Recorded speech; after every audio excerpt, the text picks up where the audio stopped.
Imagine refusing to surrender after losing everything. Your army has already fallen. Your enemy has already won. The battle is over. There is nothing left to save. Then you lose your head, literally. Most stories would end there. This one begins.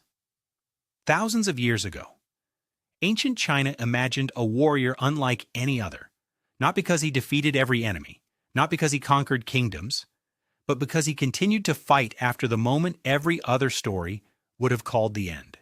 His name was Xingtian. Today he is remembered as the Headless Warrior. His eyes were no longer where eyes should be. They looked out from his chest. His mouth no longer spoke from his face. It opened from his belly.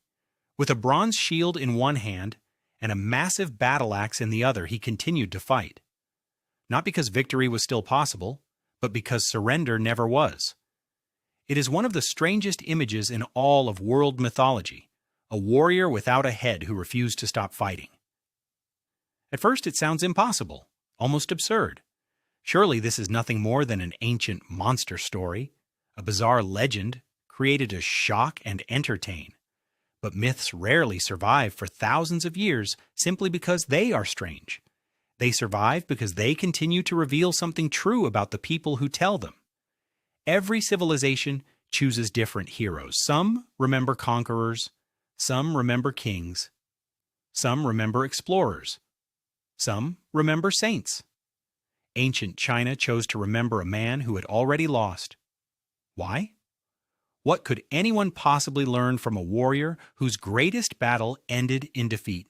That question has fascinated poets, historians, and storytellers for centuries. Because Xingtian was never remembered simply as a warrior, he became something much greater, a question. What remains of a person after total defeat? Long before modern psychology gave a name to resilience, long before philosophers argued about identity, long before history recorded revolutions, fallen empires, and impossible acts of courage, ancient China had already imagined this impossible figure, a body stripped of its face, its identity, its future, and yet it continued to move. The oldest version of this story appears in the classic of Mountains and Seas. The description is surprisingly short. Xingtian challenged the supreme ruler. He was defeated. His head was cut off. His body was buried beneath Mount Changyang. Then something impossible happened. His chest became his eyes. His navel became his mouth. He picked up his shield. He raised his axe. And he began to move again. The ancient text never explains how. It never explains why. It simply presents the image and leaves us alone with it. Perhaps that silence is intentional, because the real mystery was never how a headless warrior could continue fighting. The real mystery is something much closer to us. Why would anyone continue after losing everything? To understand why this image endured for more than 2,000 years, we have to return to the world that created it. This was Bronze Age China, a world of towering mountains, endless wilderness, kings who ruled through ritual, and weapons that carried as much spiritual authority as military power. Bronze was more than metal. It represented power, order, legitimacy, the right to rule. An axe was never just an axe. It was a symbol of judgment. A shield was never simply protection. It represented the duty to stand between chaos and the world behind you. This was the world in which Xingtian lived. According to later traditions, the great struggle was fought between the Yellow Emperor and the Flame Emperor. One side would shape the future of China, the other would disappear into history. When the war ended, the results seemed final.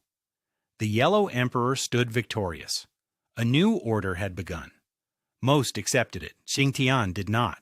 He refused to acknowledge the world that had replaced the one he believed in.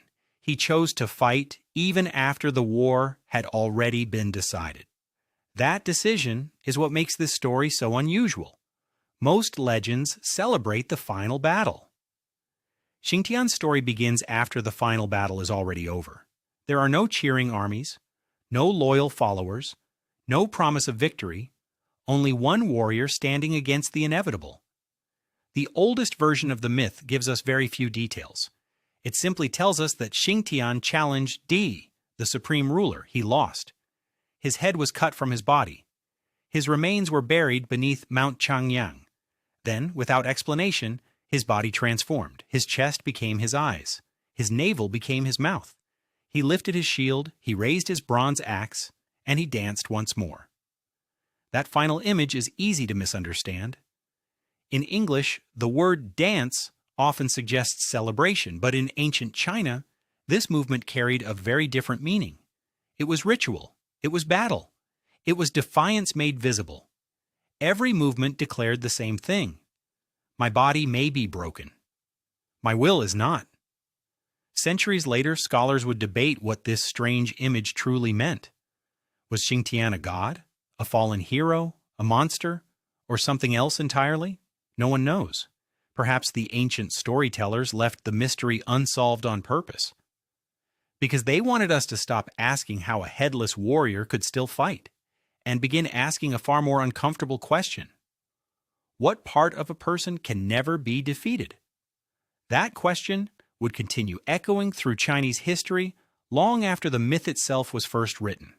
Poets, scholars, and generations of ordinary people all found a different answer, yet they all returned to the same unforgettable image, a warrior who had already lost everything and still refused to kneel. Centuries passed, empires rose, dynasties disappeared, yet Xingtian was never forgotten. The story changed, its meaning deepened. One of the most important moments came hundreds of years later, when the poet Tao Yuanming read the classic of mountains and seas. Instead of seeing a defeated warrior, he saw something entirely different. He paired Xingtian with another legendary figure, Jing Wei, the tiny bird that tried to fill the sea by carrying twigs one at a time. Neither of them would ever succeed. Jing Wei would never fill the ocean. Xingtian would never overthrow heaven. And yet both continued. Tao Yuanming wrote a single line that transformed the legend forever.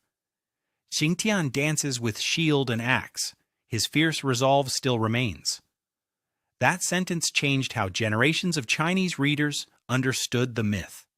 Xingtian was no longer remembered simply because he had no head. He was remembered because his determination survived the loss of everything else. Perhaps that is why the image still feels so powerful today. A face is more than flesh. It is identity. It is reputation. It is how the world recognizes us. To lose your head is to lose your name, your status, your future, everything that tells the world who you are. Yet Xingtian continued to act. His eyes moved, his mouth spoke, his body fought. The myth quietly asks a question that feels surprisingly modern. If the world takes away everything that defines you, who are you then? Most of us will never lose our heads. But almost everyone will lose something that once felt impossible to live without. A career, a relationship, a dream, a home, a purpose. There comes a moment when the life we imagined simply disappears. Some people stop there, others keep moving. Not because they know they will succeed, but because standing still is no longer an option. That is what separates Xingtian from most legendary heroes. He is not remembered because he won. He is remembered because defeat failed to define him. Perhaps that is why Western audiences connect with him so quickly. Every culture has stories about victory. Far fewer have stories about what happens after victory becomes impossible. Xingtian belongs to that second kind of story. He reminds us that courage does not always look like triumph. Sometimes courage looks like taking one more step after the world has already declared you finished. Perhaps that is why this ancient warrior has survived for more than 2,000 years. Not because he defeated heaven, but because he refused to surrender himself.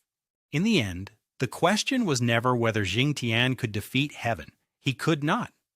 The war had already been decided. History had already chosen its victor. The old world was gone. Nothing Xingtian did could change that. And yet ancient China refused to let his story disappear. Not because people believed he would eventually win, but because victory was never the point. Some stories exist to celebrate success. Others exist to explain failure.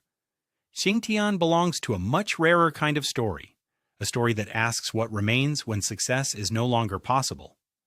For thousands of years, people have misunderstood courage. We often imagine it standing on the winning side of history, holding a crown, lifting a trophy, returning home victorious.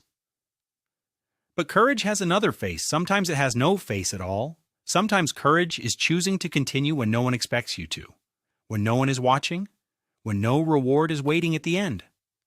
That is why Xingtian still speaks to us today, not because we expect to lose our heads, but because life eventually takes something from everyone.